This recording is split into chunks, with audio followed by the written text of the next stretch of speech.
It's 1, 2, 3. And on that note, we should officially start.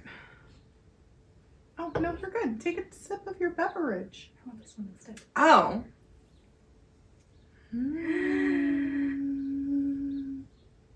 Go for it. Oh my gosh. Hi, beautiful humans. I'm Kayla. And I'm Ashley. Welcome to Your Soul. Welcome. A podcast of belonging for humans exploring their deepest hearts.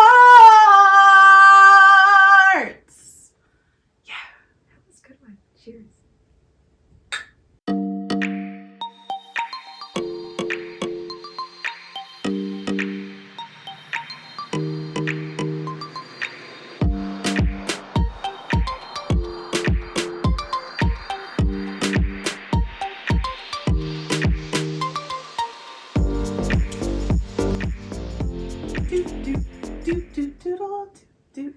That's sort of the theme song. It was closer It was than last okay. time. It was good. It was good. Good job. It's like bing, bing, bing, bing, bing, bing, bing. Yeah, bing. it's good. I just looked it up too, and I remembered what it was the other day, but now I've forgotten. Oh, well, I just cued it the other day for Fred so that he would hear our voices. So I've been hearing the podcast song a lot lately I for like Fred. that. Yeah. Bing, bing, bing, dun, dun, dun. Yeah. I know. Our audience is probably like correcting us because they hear it all the time. Yeah. Yeah. All Oh, you're the time. about to hear it right now. Or just heard it. I think they just heard it. They just heard it. I kind of liked the tink moment. Yeah. Like, boop. We had to recreate Yeah. it for some Yeah. reason. It was fun. Although we're tinking our cute little mugs Yes. because we are officially sponsored now. Our podcast has a sponsor, you guys. Our sponsor, we should probably name them, is Karma Coffee, which is a local Omaha coffee shop. And it is run by our friend Tracy, and she is just so sweet. She is also one of the mamas doing the work. Mm-hmm. I say that like I'm a mama, but she's the mama. I am just the dog mama. Well, maybe not just a dog mama, but I am a dog mama, not a human mama. It's okay. You're still valid. Thanks. You're welcome. But yeah, Tracy owns Karma Coffee, and Karma Coffee is amazing. They have some of the most amazing fun drinks, and they have, for coffee shops, the best food. They do have really good food. Oh my gosh, every time I'm there, I try like a new little snack, and I have never been disappointed. That is true. Mm-hmm. Karma Coffee. We've never been disappointed. We're always so excited. Get you a little karma in your cup. Yeah, that is the little slogan. So cute. Put a little karma in your cup. So yeah. We're very excited. Because I love supporting local Yes. things. So if you're listening and you're not local, A, feel free to come visit Omaha. Yes. B, maybe check out Karma Coffee's website. Maybe they have like, you could get like merch and support them. Yeah. Yeah. I totally think you can. We'll put a link for them downstairs. Yay! That's all. Although I'll be honest, I'm drinking water out of this right now. But I do have Nice coffee. the lemon lavender bliss blender. I think that's what it's called. It's fucking magic. Go It get you is one. magic in a cup. It is unreal, people. It's unreal. I've never tasted anything this majestic at like a coffee shop Oh before. my gosh. This doesn't have actual coffee in it. Yeah, no, it is not coffee based. But It's spring. It's spring, summer, soul based. it is so delicious. So delicious. It's so good. It's just light and creamy and fruity, and it's heaven in a cup. It is. I think that's why bliss is in the title. Yeah, bliss. So good. So good. Yeah. I'm a huge fan. Should we dive into the topic? Yes, I'm like so excited to talk about this. Don't mind me. I'll just be here like, topic. Let's talk about it. Do it. Let's talk about it. Okay. I got distracted by You forgot to write down the title, but do you remember the title that you came? So I channeled the title. I didn't come up with it, the universe did. Okay. I fully tapped in with the universe. She told us to title this because there was some debate. There was quite a bit of debate on it, especially after the universe spoke. She told us to title this episode, How Do You Figure It All Out? Mind, Body, Spirit Alignment. And Ashley had some thoughts on that. I did have a little bit of thoughts on that. Mm-hmm. Well, kind of a lot of thoughts. I just have a hard time with how do you figure it all out? I have a hard time sometimes with those kind of all or nothing words, always, never, all, those kinds of things, because I think that's valid. They're just so all-encompassing.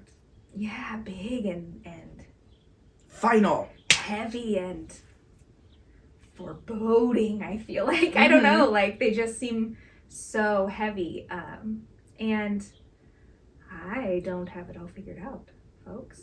Well, and I think that's kind of what the podcast is about, right? Like trying to figure out as much as you can in this one human lifetime that we have to experience. Right. So I don't know that the universe was telling us to say that we have it all figured out. Yes. I think it was just kind of saying, hey, this is your mission, to try and figure it all out and have people along the way with you. Yes. So. Because I've got it all figured out up until the moment of now, right? Like, I can look back at what past Kayla has done, and seeing as how that is the only past I'm ever going to have, right. It is all figured out. My past is figured out. Yes. It is what it is. So I was okay with the boldness of what the universe told us to say. I was like, okay, that's cool. I was like, it's quite bold. It's quite bold. It's too bold. And so we were talking back and forth, and I was like, well, we should just have the conversation on the podcast. Yeah. And I told her, I was like, we can go with it. Like, yeah, for sure. We can do it. We can go with it. It just feels bold. And that's okay. Mm-hmm. Because it's essentially about the journey of figuring it all out, I feel like. And I don't think that journey ever is complete. No. Like, I don't think we ever have it all figured out. I mean, last step is trying to figure out how to ascend out of this existence. But dying. I was talking about dying. Well, Kayla's dropping some extra heavies. Heavy truth bombs. But anyways. Everyone's gonna die. No, I know. I do know that. I don't know what to tell you. I do know that. I know you know. It's just, like, when we were talking about and writing out the kind of the outline, it was just more of like, when we were talking about mind, body, spirit. It is fucking 1:31 as you are about to start talking about our outline.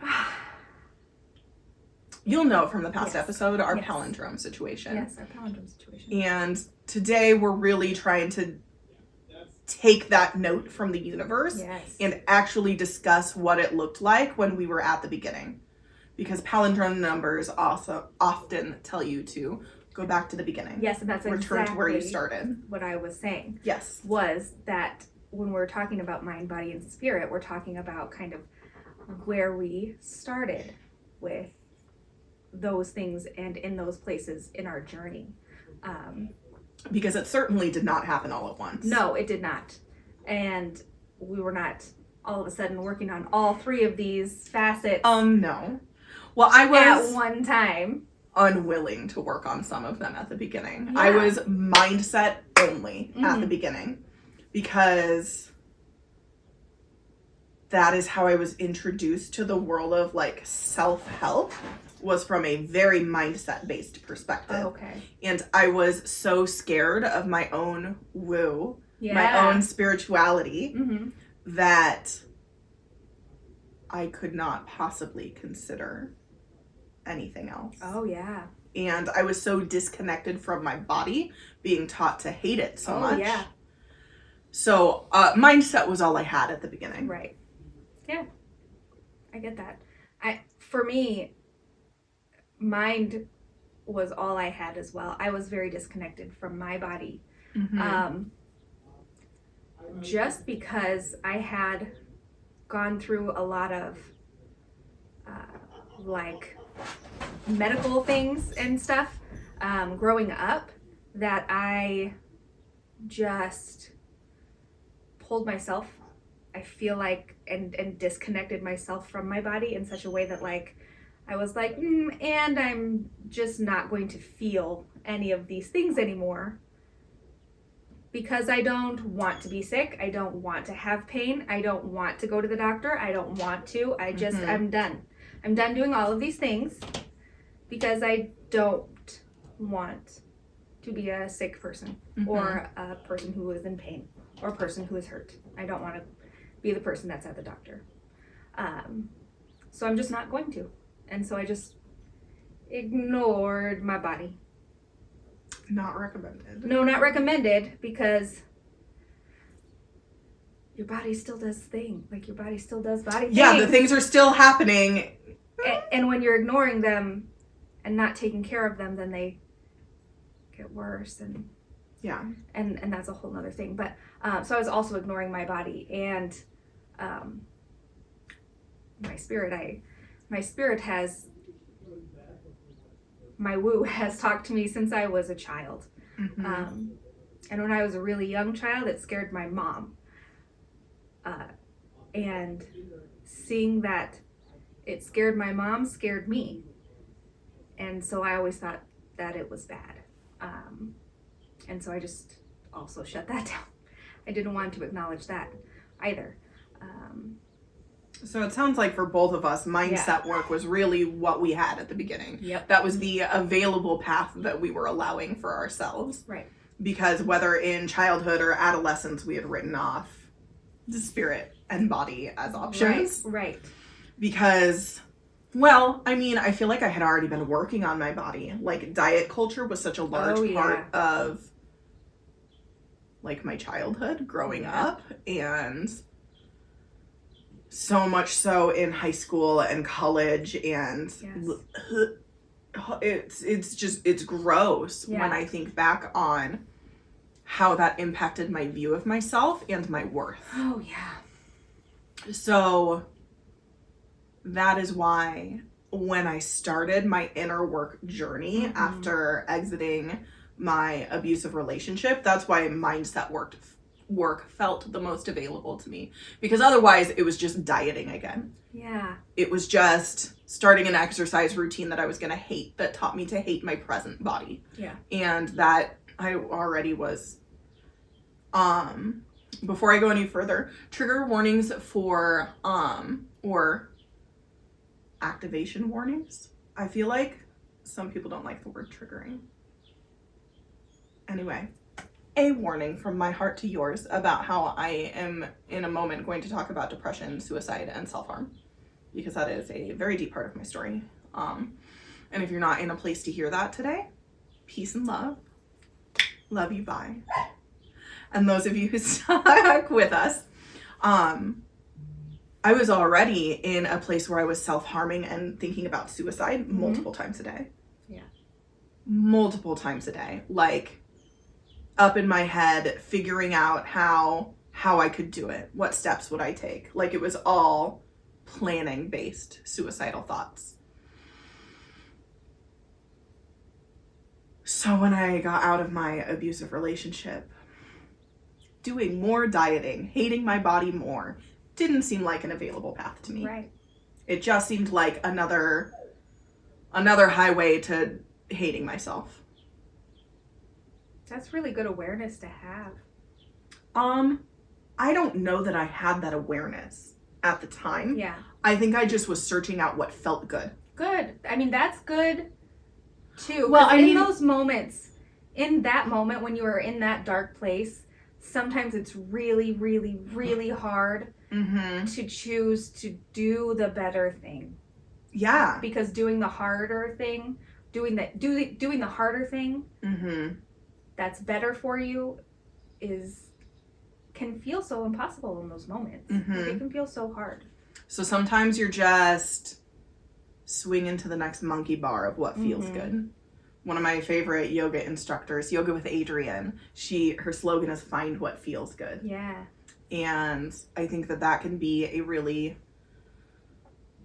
beautiful way to help yourself when you don't know how to use tools that you hear talked about, or when you don't know where to start. You can just ask yourself, what would help me to feel good today? Yes. And if you're looking for mind, body, spirit alignment, what would help me feel good in my mind today? What would help me feel good in my body today? What would help me feel good in my soul today? Yes. And actually asking myself questions is one of the first ways that I started self-coaching myself. I'm skipping ahead a little bit. We're going to leave hyper-depressed Kayla and zoom just a little bit further into when I was first starting my coaching journey. And one of the first things that you learn in coaching school is how to ask coaching questions. And coaching questions are how and what questions. Because how and what activate our brain's natural problem solving. Okay. And we as human people who love storytelling, who evolved with oral storytelling, we have the tendency to ask ourselves why a lot. Yeah. Why am I like this is my least favorite question. Because all that does is it asks your unconscious mind, so powerful, so in your corner, it's asking your unconscious mind to explain why you are the way you are, which only keeps you staying the same or makes you feel bad about how you are the way you are. Right. So why-based questions activate storytelling, which can often just keep you... You mean how? No. Why-based questions activate storytelling in our own brains. Okay. And storytelling about our own lives, which we've already lived through, keeps us in a cycle. Okay. Okay. Because we're just telling ourselves the same stories over and over again. Right. How questions and what questions, that just made me think of wheat thins. Yeah. Wheat thins. Yep. What questions help to activate our problem solving. Okay. And when you're in problem solving mode, you're automatically in self-improvement, forward thinking, getting yourself out of the problem mode. And that is so empowering just right there. Yeah. So how can you feel good today in your mind or your body or your spirit? Or all three if you're feeling it. Yeah. That's really interesting. I like that. So that's how. 141 again. All the palindromes. I'll try and stop shouting them out all the time.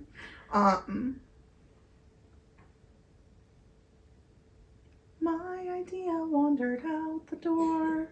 I will try to be more cognizant of that. I think I would like to, when asking my kids questions, like when they're trying to talk to me about their feelings and things like that. Because I do ask them why. I don't ask like, well, I ask, like, why did you do that? Or why this? Or why did you whatnot? But I think asking how and... It can also, R.E., talking to other people, help to... Rose is on the hunt. She's on the prowl. I did see the Amazon van, I think. That dirty... How dirty. Yeah, you go outside, babe. You get him, Rose. You tell him. My goodness. When you are using, or when you're talking to other people,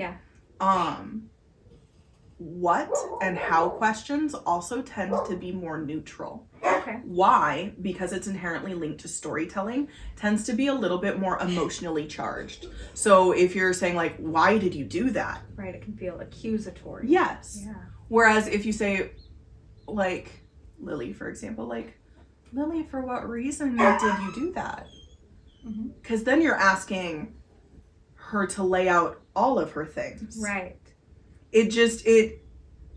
I think because it activates like that Yeah. problem solving more like linear, I'll say spiritually masculine, not gendered masculine, spiritually masculine side. That can logic. Yeah, that logic-based side. It can neutralize some intense feelings sometimes. Yeah. Okay. Another reason Definitely why. storing that one. Yeah. I like that. Thank you. Here, soul, welcome! I love that. I love that for us too. Okay, let's check back in with our outline.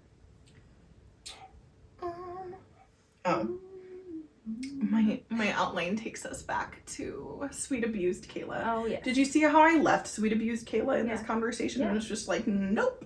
How about we not talk about that? Yep. But it's on the outline, and I agreed to it. Back in time. Back to the beginning. Rewind. I just have Hamilton in my head. The girls just watched that the other night. Oh, yeah? Yeah. Oh, I love Hamilton. We do too. Not like Hamilton, because he was kind of a shit. But Yeah. I love the musical. For sure. We do too. Big fans. Anyways, Kayla. Meet Kayla. Tell us about Kayla.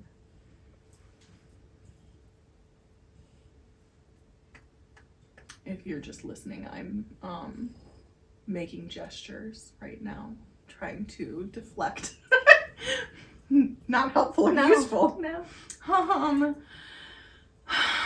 Okay, I'm gonna take a sip of my comforting beverage. We lit a candle. It is smelling so good. It's Palo Santo by Sucker Creek. We'll try to put their information down below too. It's so good. So good. Kayla, you agreed to talk about this. You put it on an outline. All right, so when I was, just do the damn thing, Kayla. Lovingly. Yes. Do the thing. So when I left my abusive relationship situation that was primarily emotionally abusive, one instance of physical abuse, I, like I said, was in the worst depression of my whole life. Again, with the suicidal thoughts and the self-harming. And I think I've spoken on past episodes about like how I tried to like be on Tumblr and find positive messages there. And I have skirted talking about like my actual feelings. I'm just gonna stare off into space. Sorry, YouTube people. Sorry, Ashley. It's okay. I'm just gonna not make eye contact while I Whatever talk you about have this. to do. So essentially, when it came to figuring it all out at the time, it was me trying to figure out what made life worth living. Because when you think about suicide multiple times a day, and you don't have that tool of what and how questions yet, so you're just stuck in your whys and your storytelling, it can feel really quite helpless. And at some point, I had to decide multiple times a day that I wanted to live my life. And when I was in the situation, I was just surviving my life. Right. Like, just surviving. Every time I made it to the end of the day and I fell asleep instead of hurting myself, or fell asleep instead of following through on a plan, a suicide plan, that was me surviving. And a part of me knew that I wanted more than that. I wanted to not be depressed anymore. And when people make big changes in their lives, they're usually either toward motivated, away motivated, or a combination of the two. Towards motivation being like, oh my God, I'm so excited for XYZ. away motivated, being like, well, fuck XYZ, I want to get as far away from that as possible. And I wanted to get as far away from my own suicidal thoughts as possible, away from my own self-harm as possible. And I'm trying to see if I wrote any specific notes.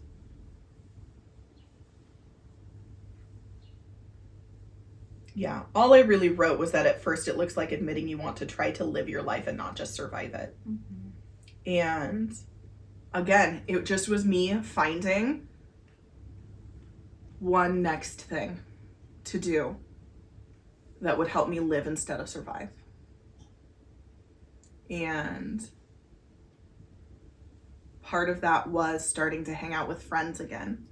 Because when you are in an abusive relationship, when a narcissist is abusing you, part of that can often look like isolation. And that was one of the main ways that he was abusing me, was in doing that. So part of my steps to deciding to live again instead of just survive was being around people, human people who made me feel good. And at the time I was in college, so all of my close friends from high school had mostly dispersed. Although some of them were back for the summer, because I left him when there was still snow on the ground.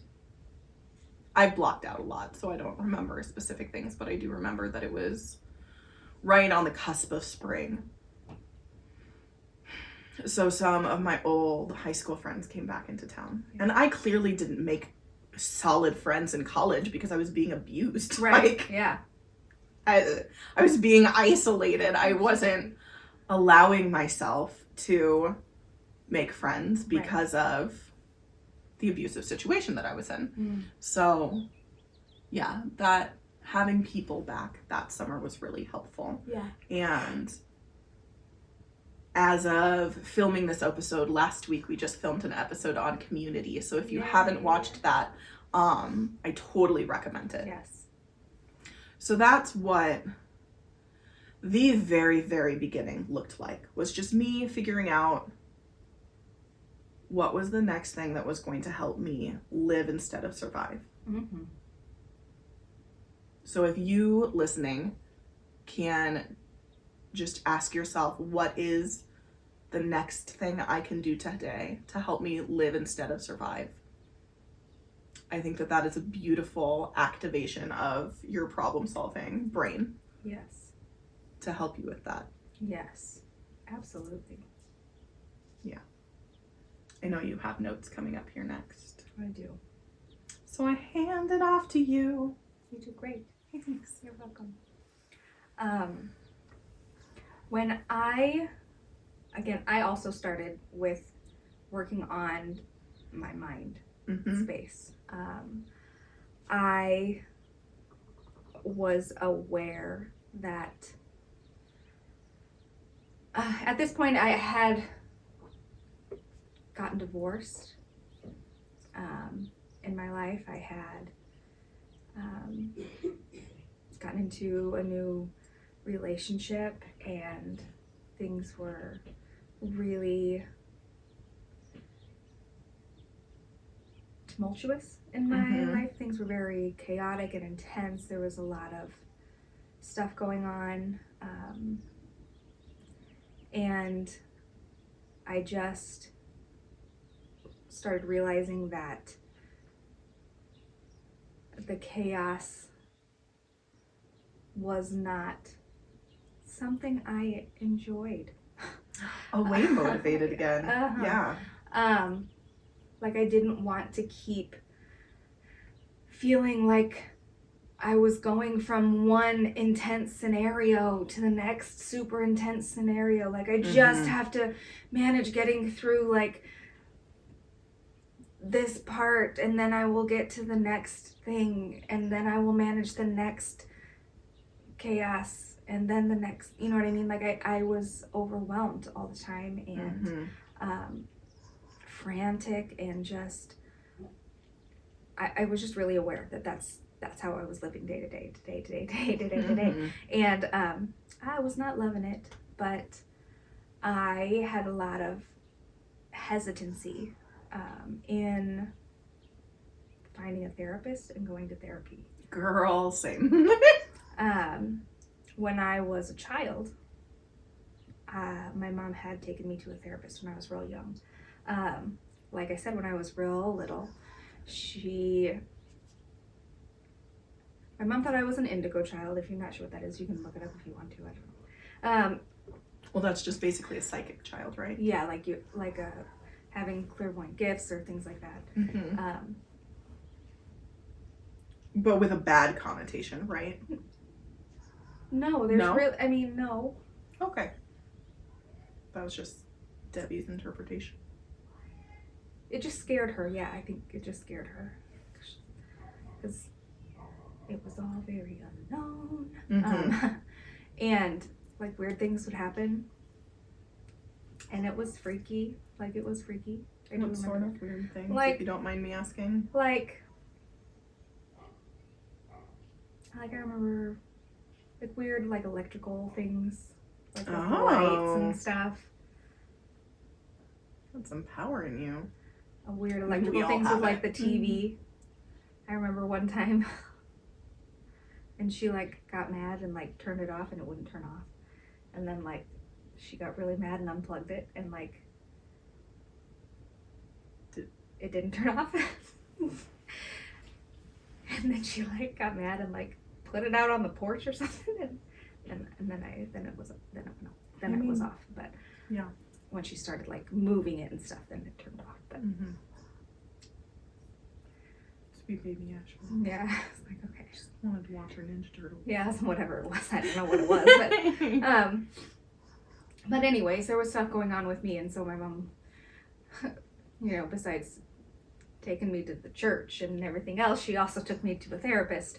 And I'm not exactly sure if how I remember this is accurate or if my memory of the situation is different now. But what I remember of the situation was my mom took me to this therapist. And the therapist was a therapist for children. Like I went into the office and like there were toys in there and we like played with some toys and like talked. And I don't know if the therapist said to me,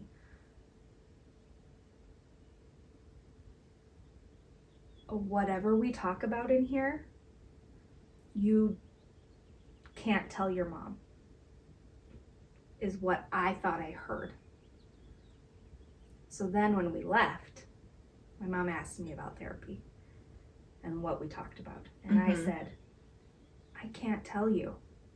And then my mom went bananas because she was worried. Well, sure. That As is a mom, worrying idea. Yes, absolutely. You're very young. I was like very young, guys. Child was in the room with this stranger who told them to keep secrets from you. Like that is a major red flag as a parent. And as an adult, I don't know if maybe that therapist was like, you don't have to tell anybody what. I imagine that may have been Yes, but like I could have gotten that all crossed up in my little tiny human brain. But like, Sure. my mom went bananas.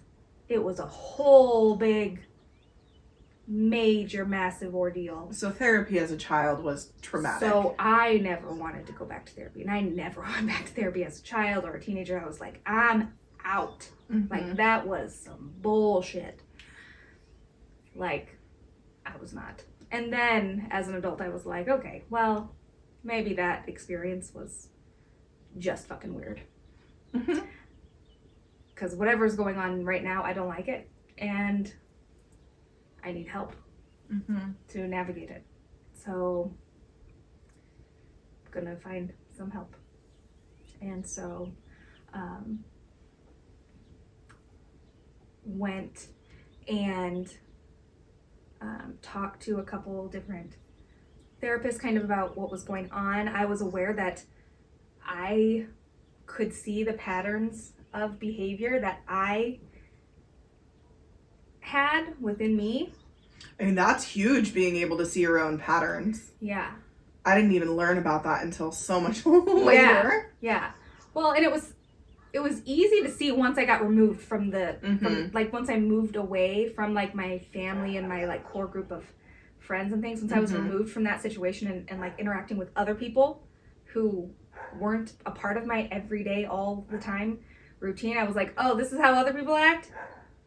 Oh, we don't scream and yell all the time? Oh, we don't need to fight? We don't call each other names? That's unnecessary? You mean we don't? We don't do that? Mm-hmm. Oh, okay.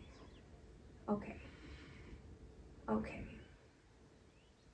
Then Yeah, it is interesting when you get that perspective. Like, I need to reframe. Mm-hmm. And so that's when kind of I learned about DBT and decided to do the DBT program because... And what's DBT again? Dialectical Behavior Therapy. Okay. And there are multiple stages to it. And then the first stage is where you learn skills.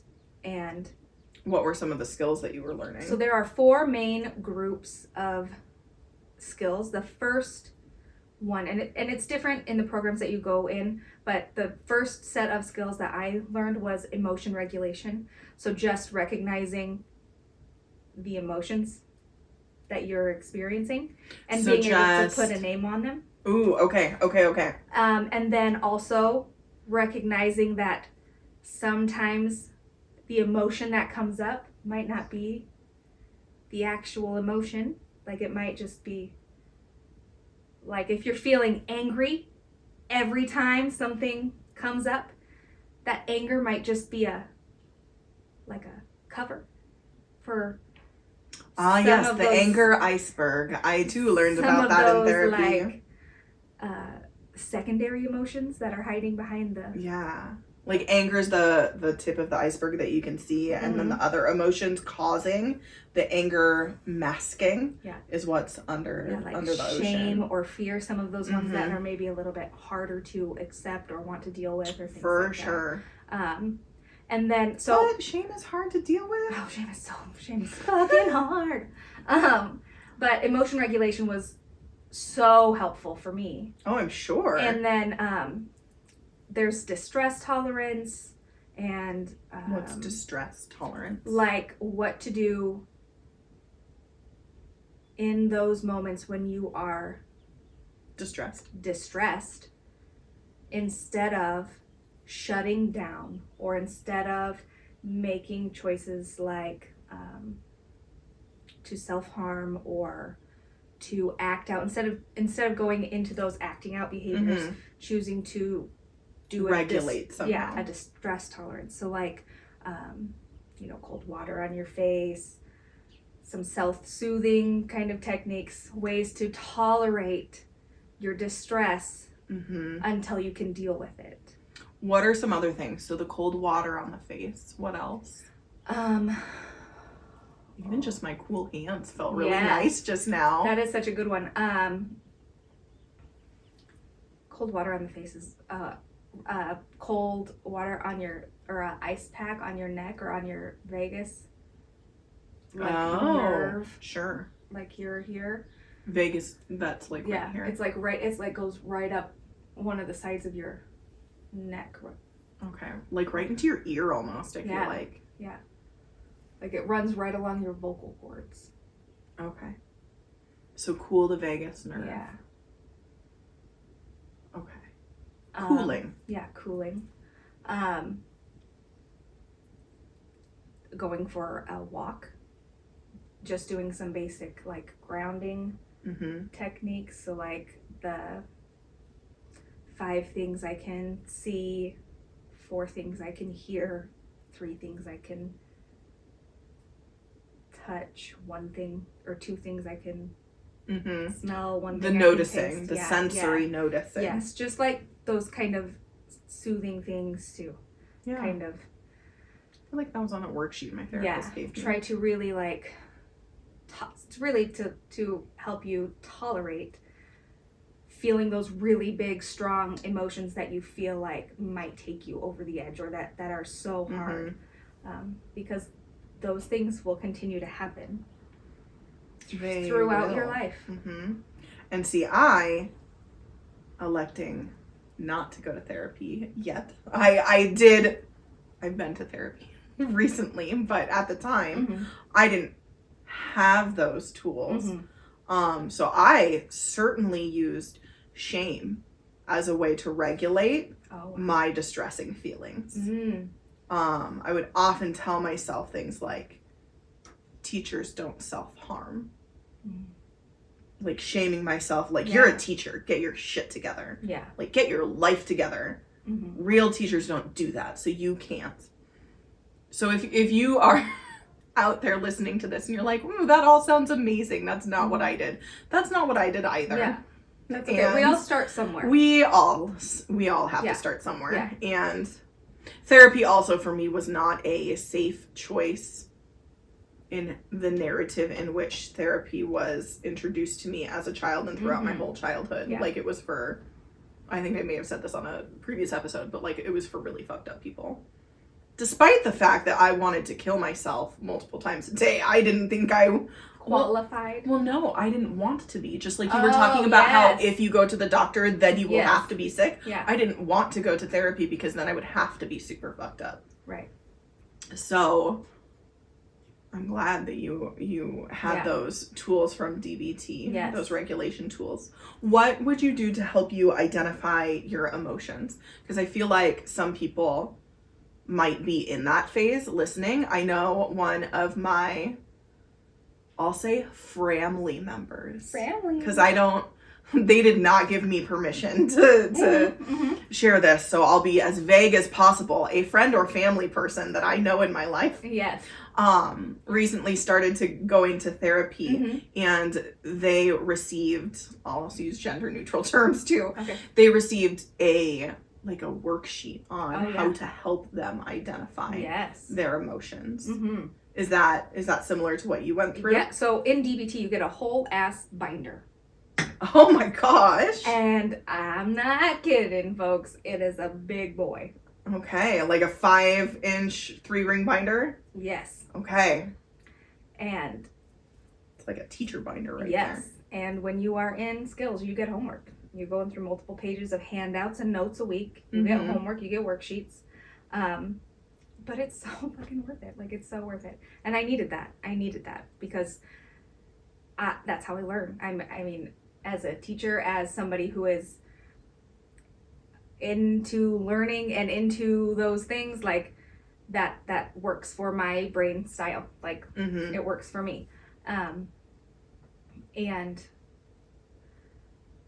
so having those, it gives examples of, like, it shows an example of how, like, someone talked through it with themselves, or how they would check their emotions, and how they would get to the emotion that they were feeling. And then it would have, like, it has lists of all of the emotions, and then what other feelings, like, what other words people can associate with that feeling. So like anger can also be like frustration, annoyance. Yes. Okay. Yes. So I'm always really cognizant of the fact that therapy is such a privilege and not everyone has access to it. Absolutely. So what could someone Google to find worksheets like that, do you think? You can just Google DBT emotion regulation worksheets, or just DBT emotion regulation, and look at images, because there are free worksheets, there are free printables, there are free worksheets. Oh, I love that. That's there beautiful. Are so many free resources out there. And there are pages and pages on Pinterest.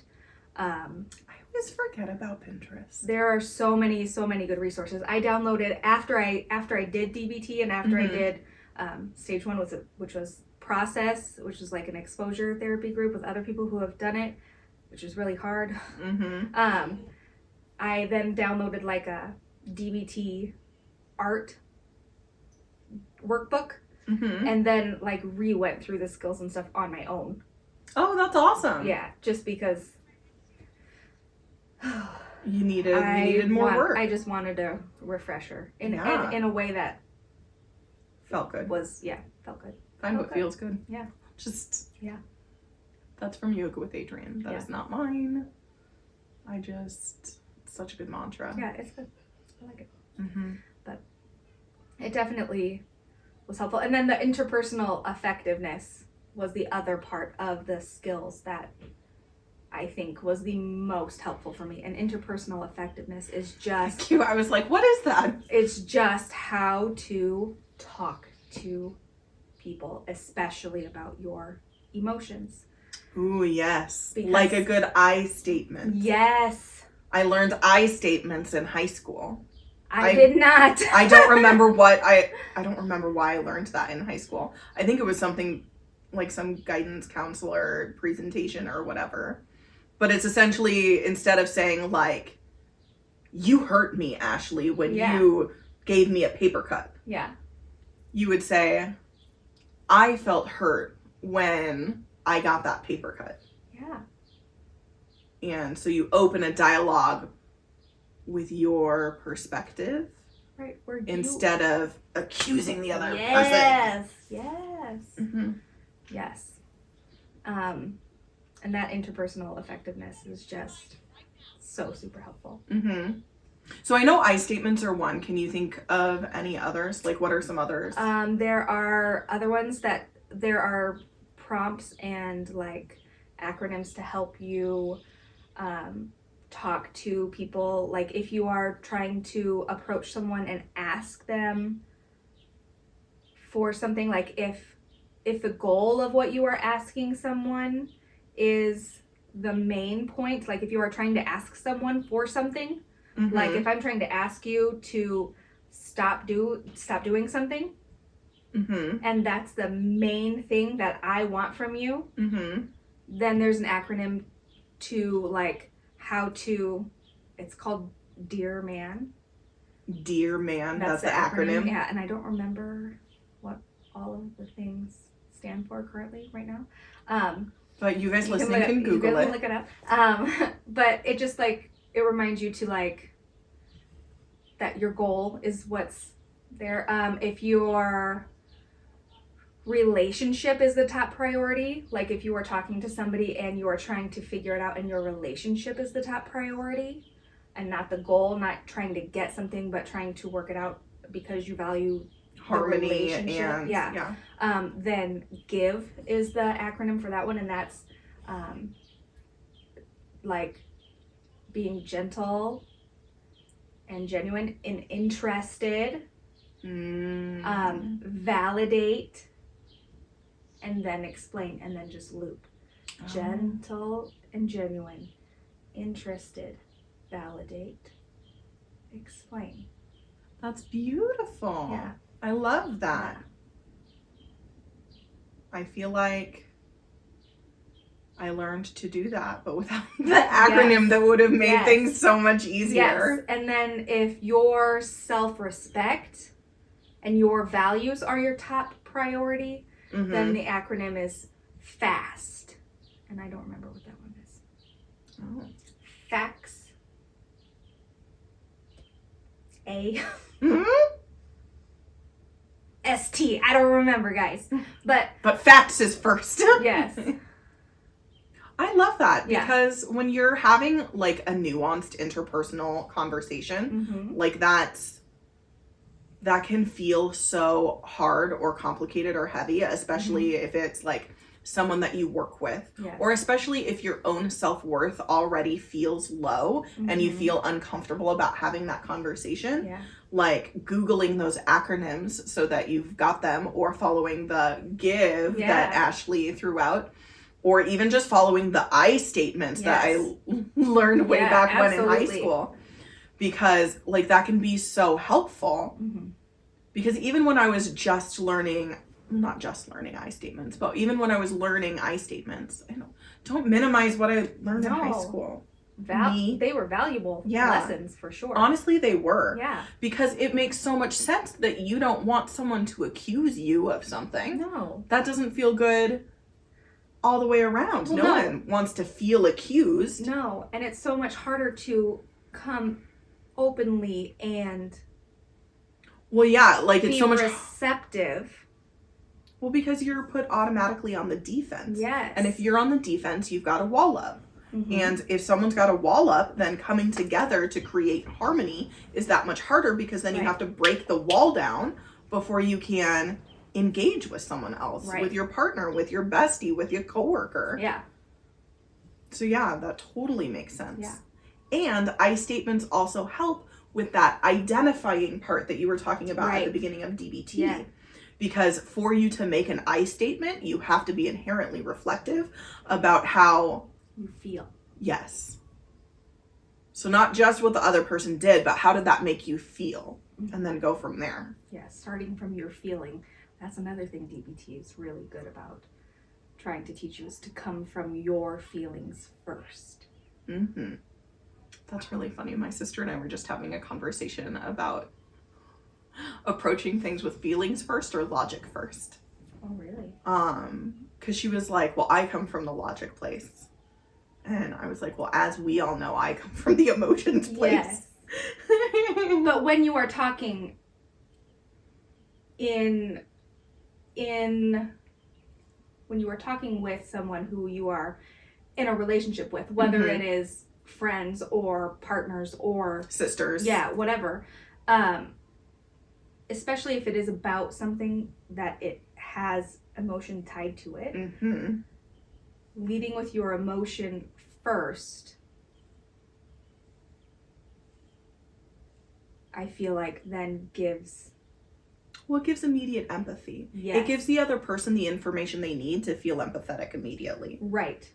Like, I feel hurt because XYZ. Right. Yeah.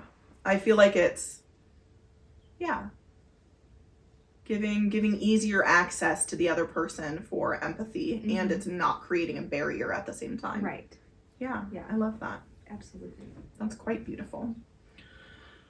What other magic do our outlines hold for us? Continuing on with more of our mind work.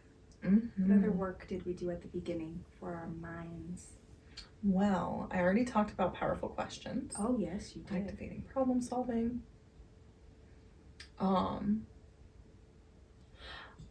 feel like this is going to be more informational in a future episode, because I think that's a lot to dive into right now. Okay. But if you are curious now, another way to start helping yourself from a mindset perspective is a form of questioning, self-questioning, and also taught in the coaching world if you're trying to help other people, called meta model questioning.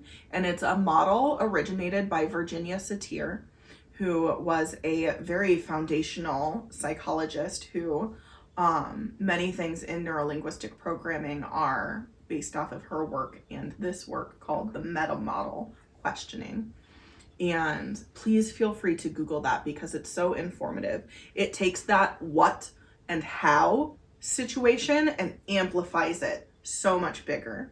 So if you thought the what questions and the how questions were really useful to know, we'll talk about it in a future episode. I'm cognizant of the fact that we're already at an hour. Yes. For recording this right now, 55 minutes. And we are still just on mind. Yeah. So we can build that into a future episode, or you can Google in the meantime.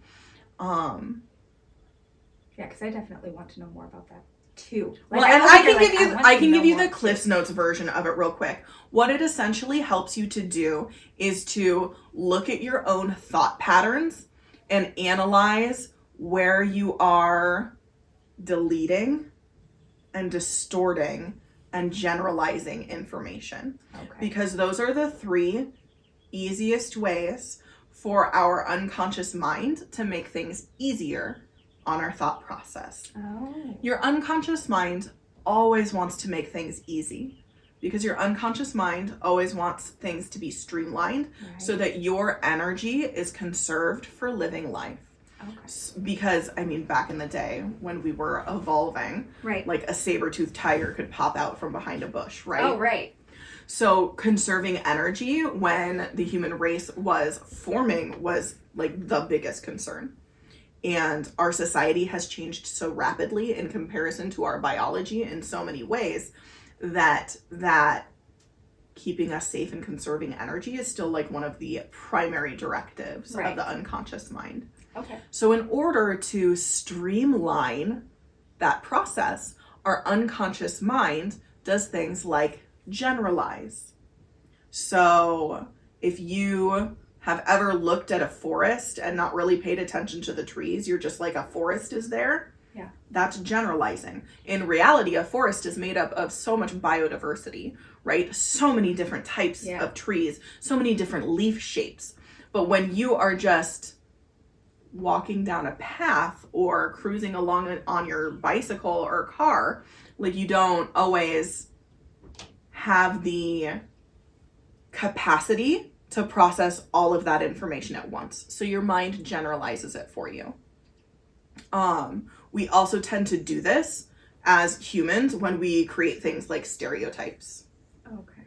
And that's our mind, again, generalizing. And it's something that we really have to call awareness to, because it's not, I mean, no one loves a stereotype. Like, they're always harmful. Yeah. So, and it's something that we know that our unconscious minds do now. Even if you're hearing this for the first time, you now know that that is what your unconscious mind does. Right. So there are types of questions that can recall generalizations, such as, like, say, for example, like I said, everyone at work just hates me and they hate my ideas. I don't like that. It's a common complaint, right? Like, you come home at the end of your day and you're just like, everybody hated my idea at the meeting. That can feel so defeating. Yeah. And a really great meta model question is, really? Everyone? And then it forces you to think about it for a moment. It forces you to put a pin in that generalizing and actually go look at the thing. And then you can remember that your work bestie Sydney totally, like, tried to hype you up afterwards after things tanked. Okay. So in reality, the world isn't as bad as you're making it out to be, because your unconscious mind is generalizing what happened to you for you. And it's okay that that happens. It's okay if you're doing that, right? Like, it's, your unconscious mind is made to do that. So please feel validated, and there are tools to help you into seeing a wider perspective when you're generalizing things like that. It helps you to see that the world is not all bad. Yeah. And actually, generalization is what we kind of talked about when we were talking about the title of this episode. That's what I was like, oh! Yes. Because, like, it brought me back to that. Yeah. For sure. Yeah. Maybe the universe was trying to be funny. Yeah. You guys, I fully believe that the universe has a sense of fucking humor. Yeah. And the universe has been cracking it up over here with us lately, I feel for like. Sure. She's been spicy. Super spicy. Mm-hmm. So much laughter. Oh my god, the universe is a spice girl. Universal spice. I love that. Allspice. Fuck, I love that so much.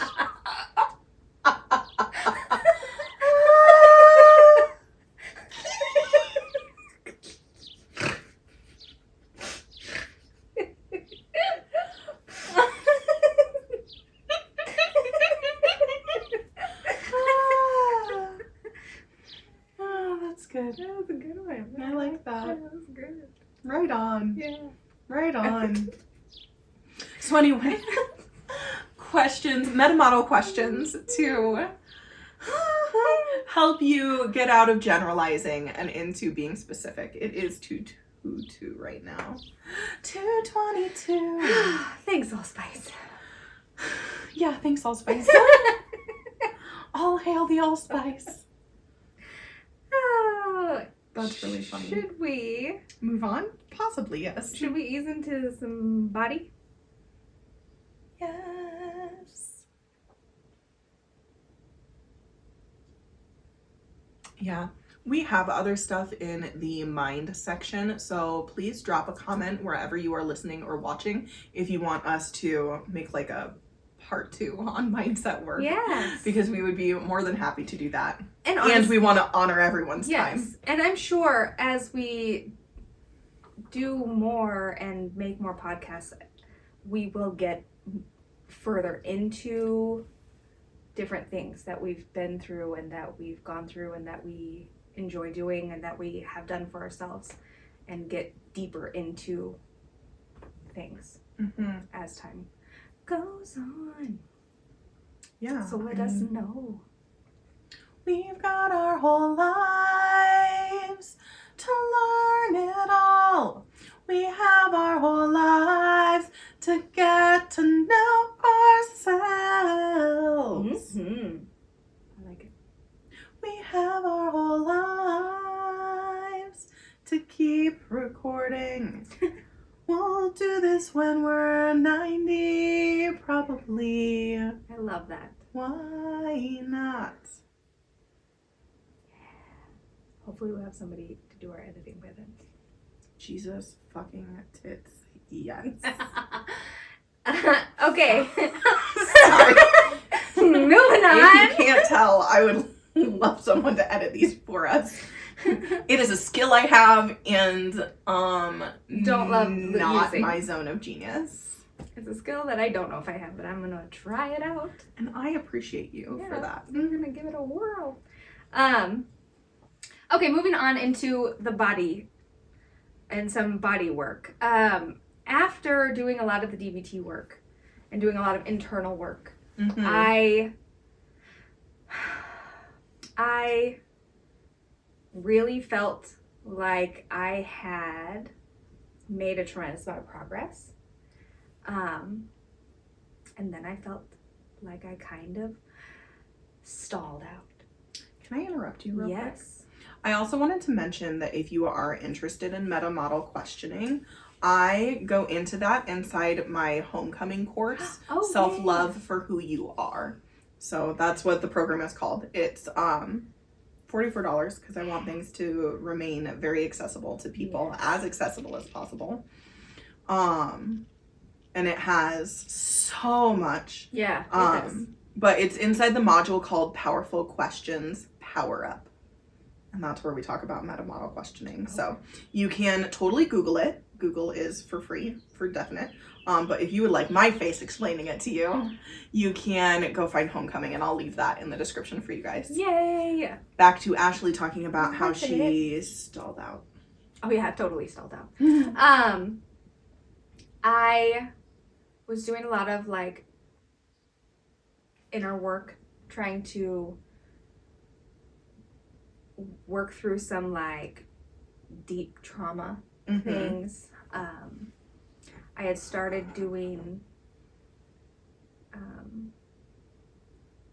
no, not yet. I was just trying, and then I felt like I'd stalled out, right? And well, because you can only work on mind for so long, right, before you gotta switch it up to body or spirit. And I was like, I felt like I was doing a lot better mentally, but I could still feel like I was still having migraines, like a lot, like really frequently. Like I wasn't feeling good in my body, and I was still feeling stuck. Like I could still feel like there was shit to unpack. And my therapist recommended that I read A Body Keeps the Score. I've heard such good things about this book. I have not read it. I have it. I will lend it to you. It is phenomenal. Mind-blowing. And I read it, and it just basically reminds you that you can do a lot of the work in your brain, but those thoughts, those traumas, those things that you tuck and store, every emotion that you've ever shoved down, and every experience, all of those things that you just try to like squish away in a drawer or like behind a corner, because you don't have time to deal with it, or you don't want to deal with it, or you don't want to go to the doctor. Or you don't feel safe to deal with it. Yes. That's all hanging out in your body. And that was the loudest bird I've ever heard. It was a really God, loud that one. was so loud. I hope you guys kind of heard that. And she's so she chatty. She's got to be on my deck. Yeah. That's so cute. And I was just like, okay, so like, how do I get that shit out of my body? So I read that book and I was like, okay, so there's shit stored in my body. Get it out of me. How do we do that? Therapist, who I love, get it out of me. What do we do? What's our next step? Get it out of me. Like, let's do this. That's such a mood. Like, I don't want this anymore. And so I started doing EMDR. And what is EMDR? I don't remember what it stands for. Eye movement something something. Yeah, something. I thought you would know the somethings. Yeah, I don't. Eye movement. I'll Google it real quick. Hey, thanks. And then I also did brain spotting, which is another eye movement desensitization and reprocessing. Eye movement desensitization and reprocessing. Gotcha. Yeah. But it was really good. It was really good for me. I had to do it in a little bit of like an adapted way. I couldn't track the lights with my eyes because of the way that I visually get migraines with lights. So I had two little like vibrating thingies in my hands, and like would track the feelings in my hands.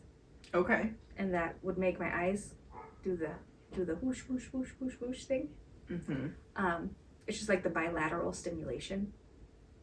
And that was really good at like targeting where I felt weird, like where I was feeling the sensation. Like as we were talking about things, where I would feel the sensation in my body, and then like really focusing on that feeling and like having the stimulation, and it like reprocesses those emotions in a whole different space.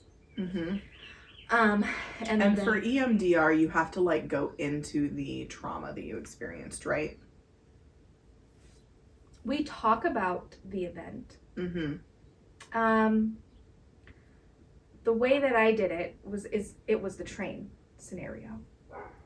So you're I'm sitting in a train, looking out the window. Yes, looking at the trauma. Gotcha. But I'm safely distanced from it. Gotcha. So I'm just like an observer of the trauma. I mean, it's still rough. It's still for very sure. intense. And there were times where like afterwards I was very exhausted. There were times where like sometimes I had like the shakes. Because some of the things that would come up were pretty big things. But man, it was super helpful. I'm sure it was. I've heard excellent things about EMDR. I don't think I would ever want to do it because I am all for healing that doesn't make me relive my traumas. Right.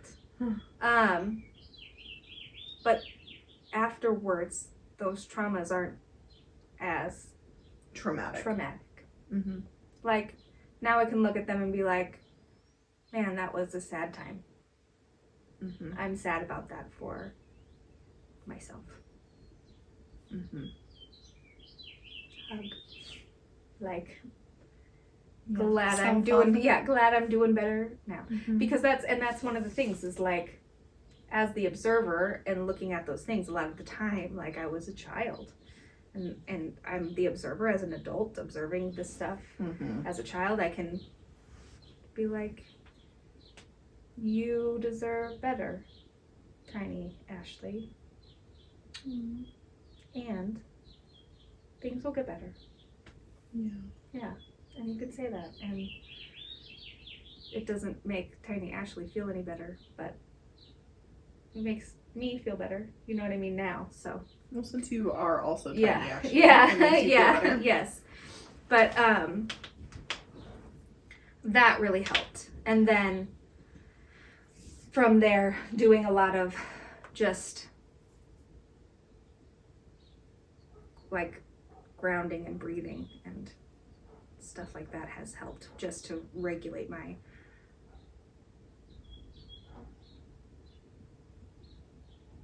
system. Mm-hmm. How emotions feel in your body. Yes. Yeah. For sure. And grounding, not even on our outline, but what a good thing to bring up, because grounding is a beautiful way to feel into your body and get in touch with your physical aspects. Mm-hmm. Because it's super simple. Grounding can be as simple as imagining roots growing from the base of your spine straight into the earth below you. Mm-hmm. And you can imagine what that root system looks like, how it spreads at the top. And maybe you send a long tap root down really deep with all the like little tiny roots that go off of it. You can tell I'm a plant person because I'll just talk about roots all day. Love a good root. Mm-hmm. PORN moment. I like it. Well, I didn't think YouTube would like that word. Well, that's okay. So I spelled it chaotically. So grounding can be easy in that you can go put your feet in the earth also. Harder to do in Nebraska in the winter time. But I did this winter go out a couple times in my big puffy coat to go hug my ash tree in the backyard because I just needed grounding. We should pre-plan this year and bring like some scoops inside. Oh, that's so interesting. Oh, I mean, I have bags of soil in my house because plant lady. Right, but is it soil from your yard? Well, no, but it doesn't have to be. It is earth. I know, but like, I would feel better with like local soil. Local. Like Ground from my local. yard. Like from my yard, like this is my local. Like this is my. So you're gonna make a little soil box for yourself? Yeah, to stand in. To put my feet in. You I know think what that would sounds like a happen? really good idea. Fred would flip it. Yeah. Fred would flip it, and then Rose would roll in it. Yeah. And then I would be vacuuming dirt for 9,000 Yeah. years. Good call. You do you if you want a Yeah, box no, of I dirt. don't want. I feel like Callie and Lucy would have a good time with it. Callie and Lucy are Ashley's dogs. Yeah. So grounding, beautiful practice for getting more into your body. It's also a spiritual practice too, because grounding is good for your energy and your physiology. Mm-hmm. When Ashley and I were talking about this outline, we were talking about how like we went mind first and then body, and then spirit's just kind of like popping in every now and again. Yes. It's Helen, Yeah. It kind of leading the charge on like, hey, you accomplished this really big thing. Let's celebrate it. And then now let's go do some more. Yeah. Keep going, you. Yeah. You're doing it. Self-five. I love it. I love it too. Okay. Breath work. Fuck, I love a good breath work moment. I've learned a lot of different breathwork techniques from you. Mm-hmm. I love them. Breath work makes me so happy. Breath work is also accessible as fuck because you've got you and you've got your lungs. And hopefully always. I mean, I really hope so. And perhaps like that's a privileged statement, right? I obviously don't have anything like cystic fibrosis or something like that that can restrict breathing. Mm-hmm. So I want to acknowledge that even just having working lungs can be a huge ass privilege. Mm-hmm. So breath work is one of the first ways that I was diving into body work, because remember last when we visited Kayla's body, she was ignoring it. Oh yes. For mindset work. Breath work. Breath work is so beautiful. So, my favorite breath, the first breathwork breath that I ever learned, even before that I knew that breathwork was a thing. Yeah. The first one was the extended exhale breath. I didn't know this one. I didn't even know this one until I learned it from you, and I was like, "That's great." I taught that to Max immediately. It's amazing. So when you make your exhales longer than your inhales, that activates your parasympathetic nervous system, meaning that your body goes into relax and rest mode instead of like your activated nervous system fight or flight. So no matter how long your inhale is, because people have different breath capacities, maybe you just breathe in for a count of 3. Then on your exhale, you make sure that you breathe out for a count that's longer than that. So it might be 4, it might be 6, it might be 8, however long you can extend it, the longer you will, or the more beneficial that will be for you. And I think that's why people say breathe in through your nose and out through your mouth, because sighing is also an excellent form of breath work. Sorry, I just kind of mixed that one in there. I'll re-separate. The first one is extended exhales. That, again, it doesn't matter how long you breathe in, just as long as how long you breathe out is for longer than that. And that can, if I'm remembering what I read correctly, that can take up to like 4 or so minutes to work. For me, because I do it so consistently, it usually works by like the 3rd or 4th breath. Yeah. But if you are like highly activated, if you just saw a bear in the woods, if you like just saw your abusive ex-boyfriend at like a coffee shop, which I dread. Does he live around here? When I left him, he lived in a small town near here. Oh. And was attempting to attend school at UNO. These are one of the things that makes me really anxious, and I try not to think about it, because where your focus goes, energy flows, and I know it. Yeah. So, but if some activating situation really has you like, like, because that would have me like that, my body would react very viscerally. Oh, absolutely. Like it might take a couple minutes, and that's okay. That is a-okay. So that's the extended exhale. There have also been studies done on the sigh. Yeah. And so that's where I was saying, inhale through your nose, exhale through your mouth. You are essentially mimicking a sigh. You are self-sighing. And the sigh is one of the most relaxing breaths. I was reading an article about it, and of the breath work patterns that they studied, the sigh is the most relaxing, the quickest.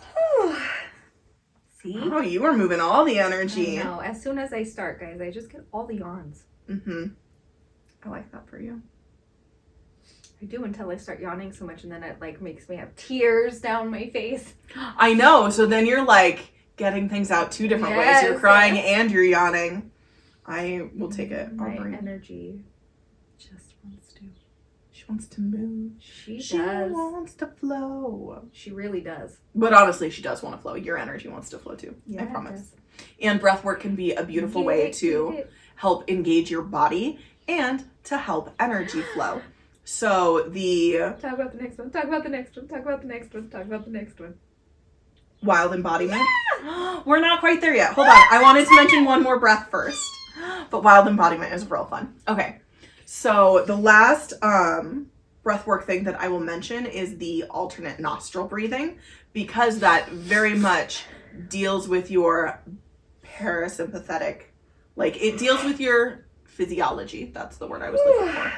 It deals with your physiology, and it deals with your spiritual connection, because when we think of the spiritual masculine and the spiritual feminine, again, not gendered but spiritual,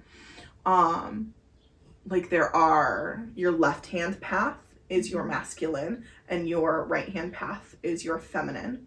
And masculine is typically associated with like going and doing and structure, and your feminine energy is associated with like relaxation and flow and just rolling with it. And sometimes those things can feel out of balance for you.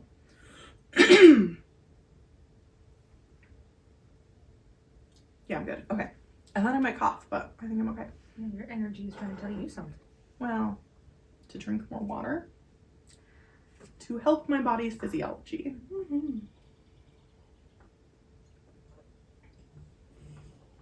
Oh, yeah. Okay, thanks, guys. I needed to hydrate. So, alternate nostril breathing is another breathwork pattern that helps not only your masculine and feminine energy, but it can also help for you to relax as well. It can help to calm you down. And so, Ashley's doing it over here. It's hard for me to do. Is it? I had a deviated septum. Oh. I think. Fair enough. Well, this one might not be for everyone.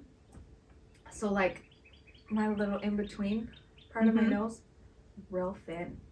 Oh, interesting. Like, really thin. Oh. Like, you know how if you push your nose, like, most people's noses, like, have, like, a squish? Yeah. Mine does not squish. No, I noticed it and how it looks when it moves. Yeah. I'm like, that's really flexible. Yeah. Ain't that all in there? Okay. Well, okay, so maybe this one isn't for everyone. And if you do not have a deviated septum / a skinny inner nostril. Yeah.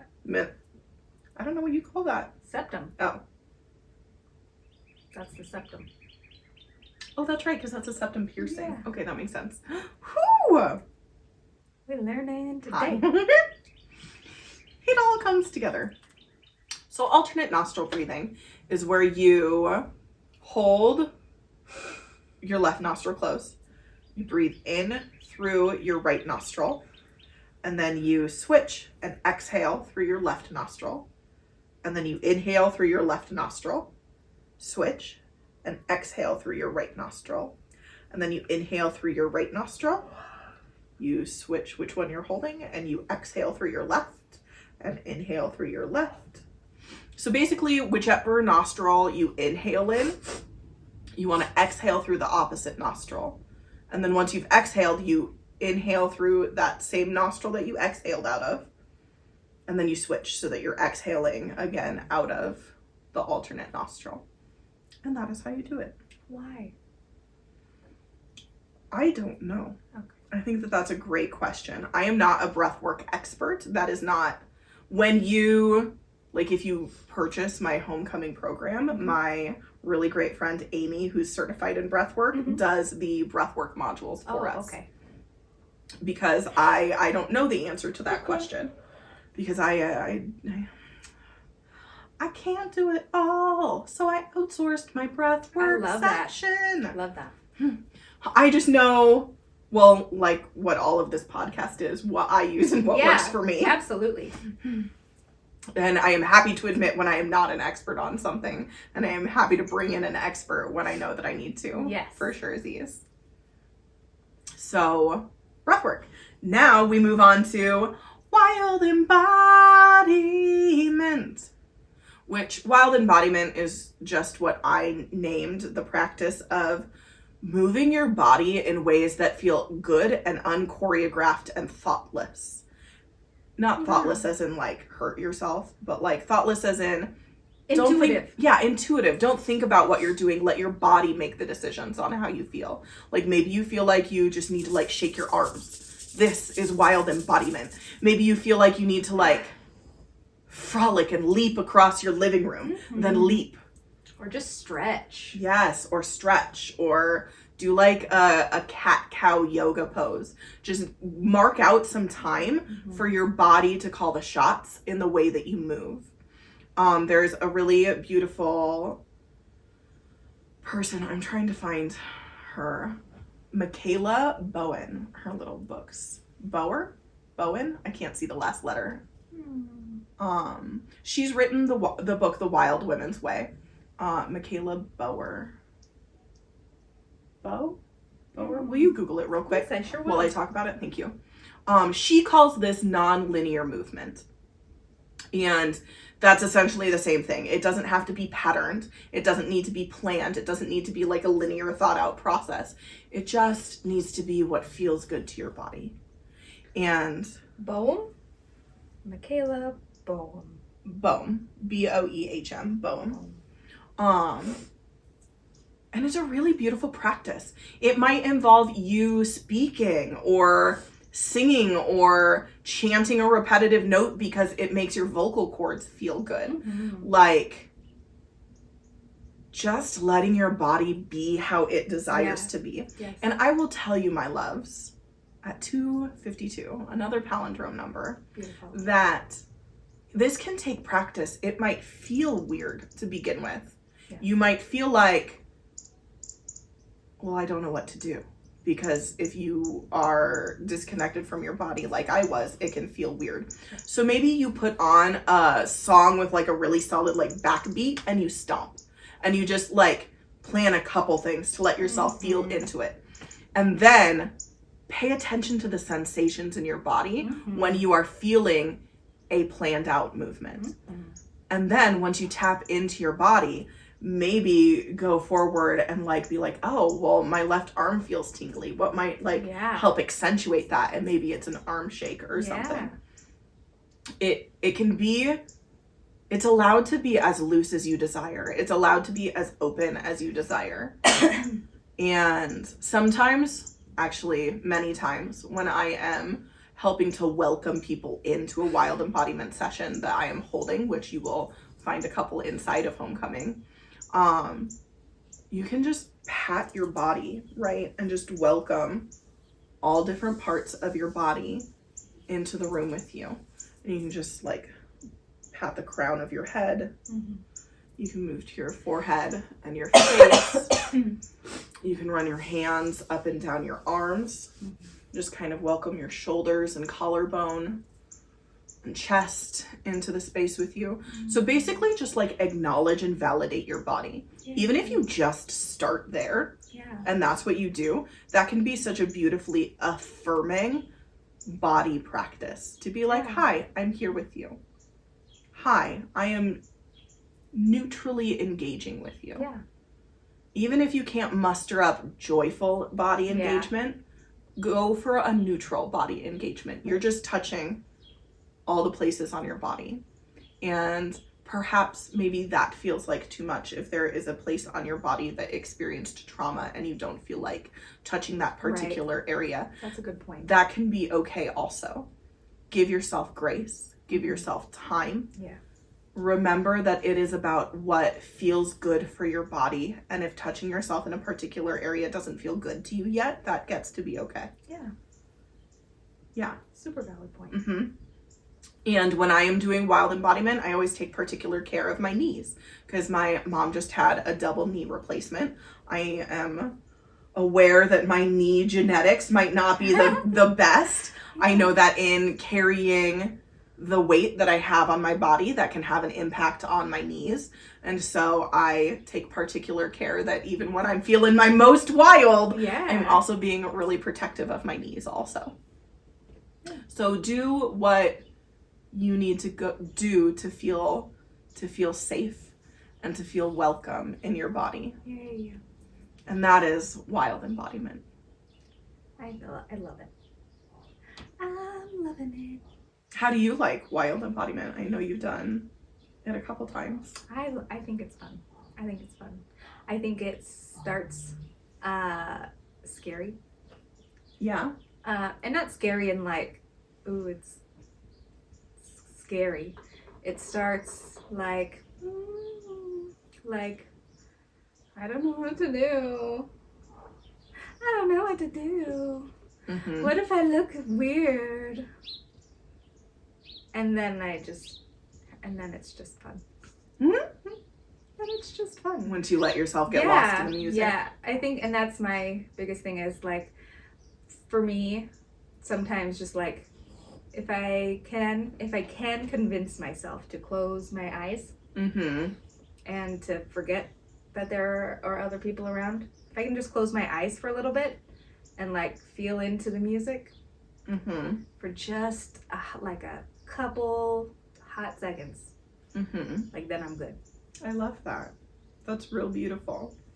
And if you happen to share a space where people are always around, maybe wild embodiment feels like something that you do with your hands. Like you can do that like kind of behind a table, or something that you can do in your own room if you don't have the space to like really dance across your living room. Oh yeah. Like wild embodiment can look however is accessible to you. We do at my house, we do on Friday mornings before the kids go to school. We always do a Friday party, or a Friday morning dance party. We listen to like So Friday cute. by Rebecca Black.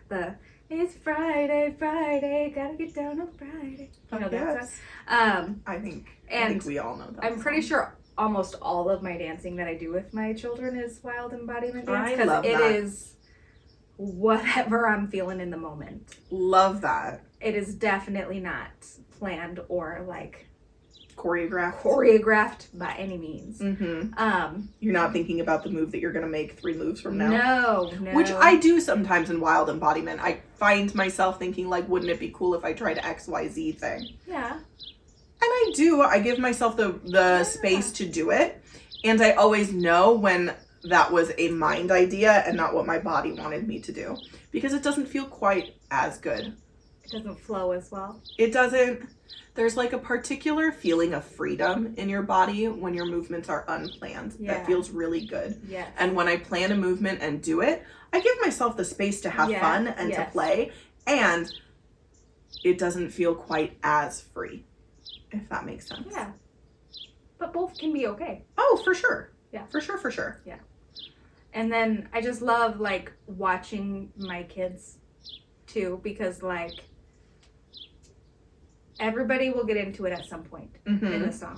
Like even if the 13-year-olds will only give me like 3 seconds of a move, they will give me 3 seconds fully of a move and a big smile, and before they shrink to their like sullen teenager self, right? Like, I don't want any part of this, and you look like a goober, Mom. Why are you embarrassing me?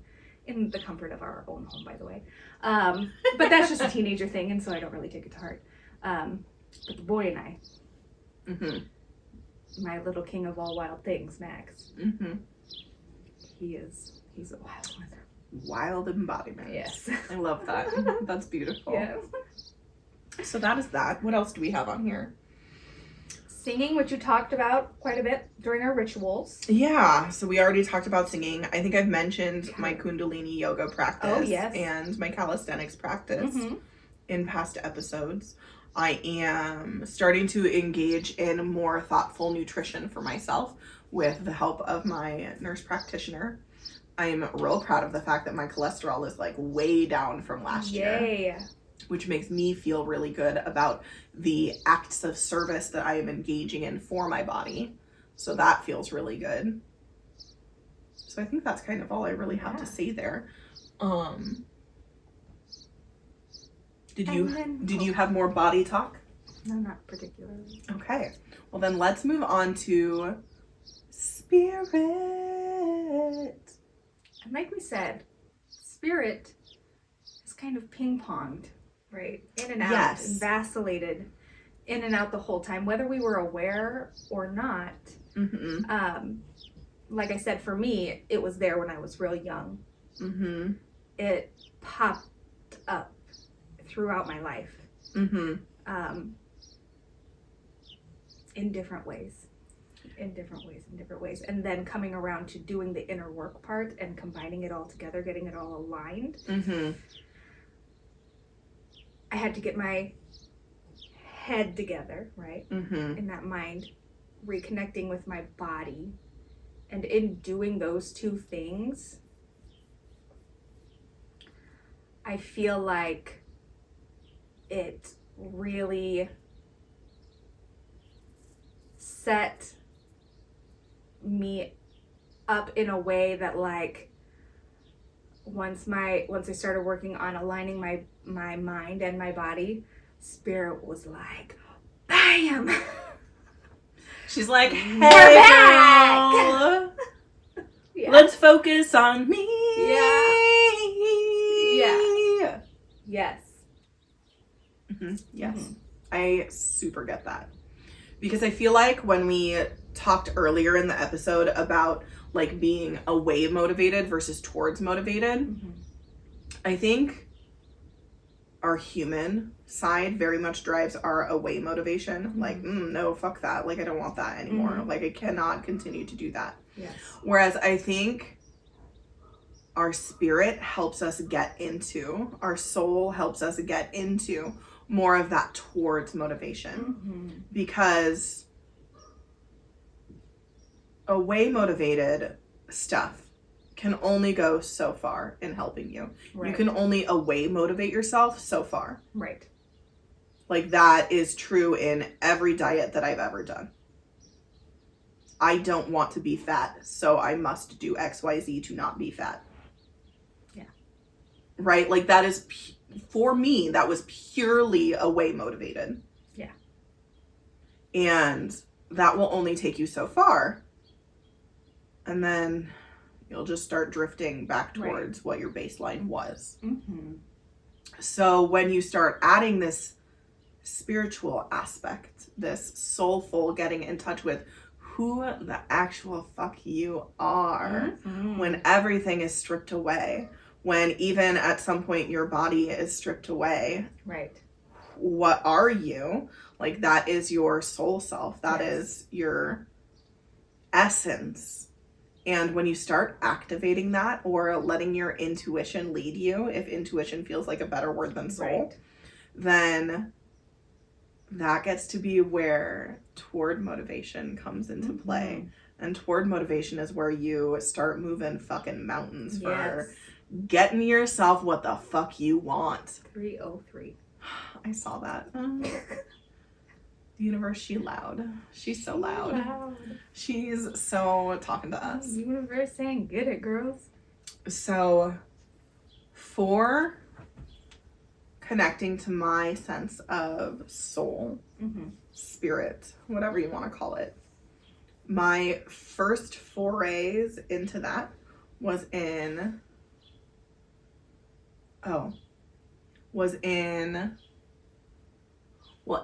church, I guess. That's not what I wanted to talk about. You guys, I think this is just a podcast where you might hear vomit noises, and I think that just is what it is. I do it so often. Yeah, you do.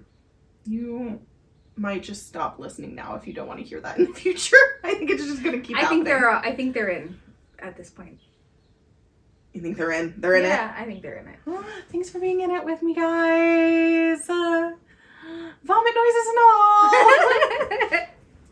all. So I feel unprepared to talk about the church aspect of that right now because I wasn't really thinking about that until I said the sentence, my first foray into soul. Yeah, that's okay. So we'll put a pin in that. Ashley and I have been talking about doing a religion episode anyway. Yeah. At some point, so we can circle back into that. And I know a couple of listeners have mentioned how it might be cool to do a religion episode. Yes. So absolutely, we'll circle back to that. In the meantime, as an adult, my first forays into soul and spirit and energy work were thinking about energy protection. Because when I became a coach, everybody around me was like, okay, make sure you're not giving away all of your energy to your clients. Make sure that, like, you don't feel drained by your client load. And I was like, well, how do I not give my energy away? Like, I don't understand how that works. Yeah. Luckily, the certification that I was going through had, like, this little bonus course on energy alignment and energy protection. Oh, cool. And so she taught us how to connect to source energy and then create an energy bubble or egg around us to make sure that our energy stayed protected and we could send source energy, like, through ourselves out to the person that we were helping on our client call. So I can talk you guys through that. That seems exciting for me. If you want to know how to, like, make your own little energy protection egg and tap into source energy, Do you guys want to follow along? Yeah. Yeah? Okay. Do we have time to do it right now? Sure, why not? Or should this be a whole thing? Do you think this should be a whole thing? I'll do it real quick. Okay, we'll do it quick. I'll do the tapping into source. We can talk about energy protection later. Should we do it that way? You want to just let everybody tap into source and let them go? Yes. And just let them go all willy-nilly unprotected like? Well, source, they're two separate things. Because, like, the energy protection is to help you from giving your energy away. Just tapping into source energy is a natural part that you are meant to be doing anyway. Because even when they say, like, being in prayer, if we are going to talk about the church, that should be connecting to source energy. Oh. That's not how it's fucking taught. I was doing that wrong. Well, there's a lot of power and control issues that we talk about in our religion episode. Teach me. Teach the thing. Teach the people. So tapping into source energy is fairly simple. And this is something that you can do if you have a moment to close your eyes and have a moment to spare. If you are running on a treadmill, maybe don't do this. If you're operating a car, maybe don't do it right now. But you can listen to the process and then do it later. So you can close your eyes and just bring a little bit of awareness to the crown of your head, the very tippity top of your skull, right at the highest point of your physical form. And just cultivate a little awareness up there. And imagine a beautiful, bright light above you. Maybe it's opening in your mind's eye from the stars up in space, or maybe it's just a sweet, glowing white orb above you. Or sometimes I like to imagine that it is a little corkscrew of white light, just meandering and circling and spiraling closer and closer to the crown of your head. And you know inevitably that this light is so sweet and so loving, and it is going to enter the crown of your head just with a nice light little feeling, maybe like the flutter of butterfly wings at the top of your head, as this light comes into your body, filling the space behind your forehead, filling the space behind your eyes, behind your nose, your mouth and lips, into and behind your chin, down your neck, into your shoulders, at the base of your neck, out into the broadness of your shoulders, filling your upper back and chest space as this light continues to fill you up, growing deeper and deeper into your rib cage and through your biceps, just kind of lowering all at once, like it is filling you up. And it goes deeper into your elbows and your upper torso or your upper stomach.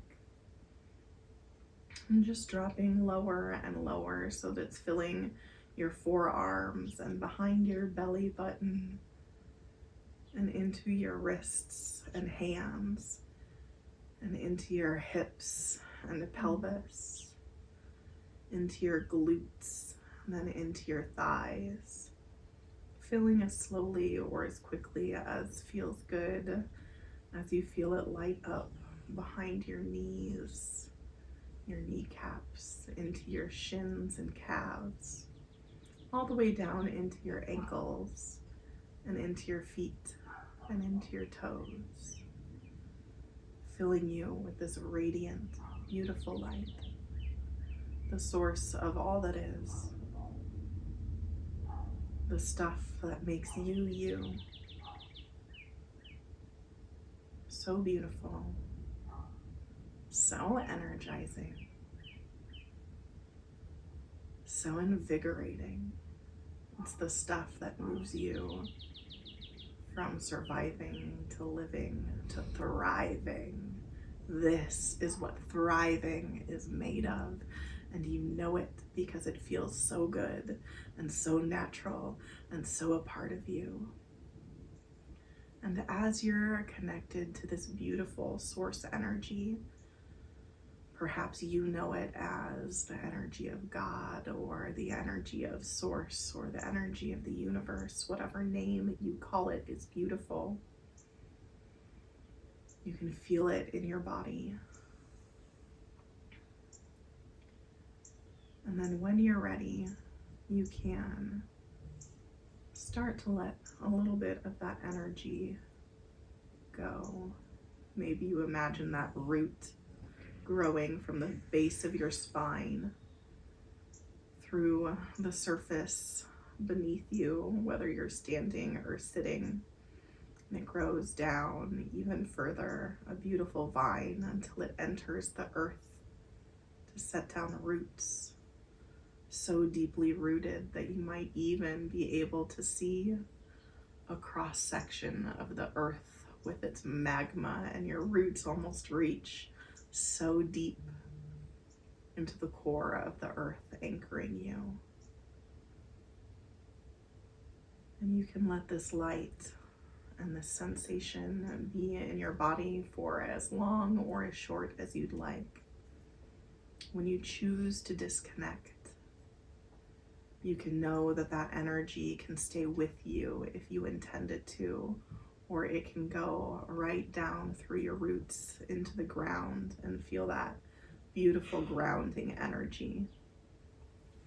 And when you're ready, you can come back into the room and let your eyelids flutter open. And that, my loves, is how you connect with source energy. And it's so fucking good. Oh yeah. How was that for you, Ashley? Good. Yeah? Oh yeah. Mm-hmm. Mm-hmm. Mm-hmm. How you feeling? Good. Good. You had a smile on your face like the whole time. It feels good. It feels good. It feels so good. It feels so good and so peaceful. So when we're talking about like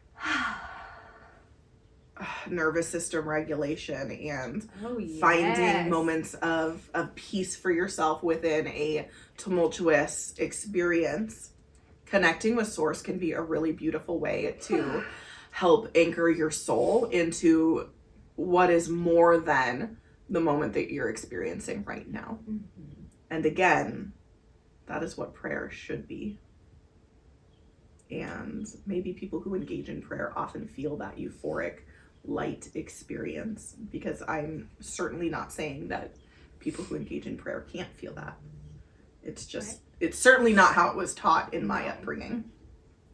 So that is something that you can do at any time to feel connected with all that is, to feel more connected with your soul. What were you gonna say? I am not bored.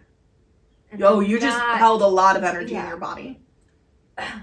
And yawning is your energy release. Yeah, it really is. So I'm not, those of you who can't see me, I am repeatedly yawning and yawning and yawning and yawning. And so I'm not bored or like not listening to Kayla or any of those things. I'm listening, I am attentive. I'm also just yawning a ton.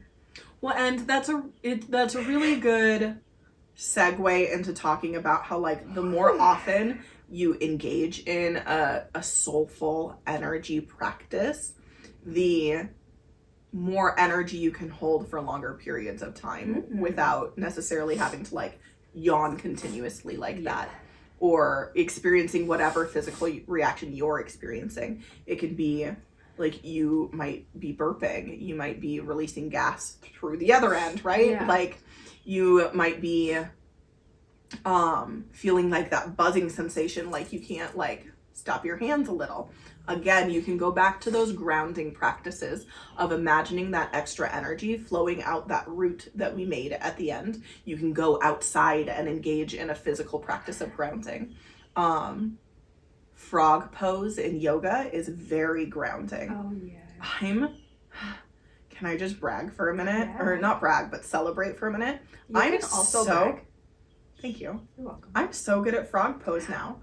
I used to not be able to. With frog pose, your heels are touching and you're squatting, and then your hands are ideally on the ground. And I used to have to use a block because my hips were really tight and I couldn't quite get that reach. Or sometimes I would use, I've got this salt block candle holder, like the Himalayan salt block. Oh, yeah. So I would use that because that's also a really it is of the ground. For sure. And I don't need to do that anymore. I realized that the other day. Yay! I was like, holy shit, look at me. Look at you doing stuff. Like, damn, yo. Good job. So releasing all that shame. Yeah. So your shame is held in your pelvis and that area. Man. Fun fact. Mm-hmm. Interesting. Yeah. Okay, well, we're at like 2 hours, you guys. So I love you so much. We should probably go. We've got more to talk about, but I feel like we should save it for later. So comment below if you liked this, and we can go back through some of the stuff that we didn't quite have time for today. And we love you so much. So much. So fucking much. From our hearts to yours, we just love the fuck out of you. I don't know what song that is, but I know it's from something. Oh, I don't know. Downtown, where all the lights or something.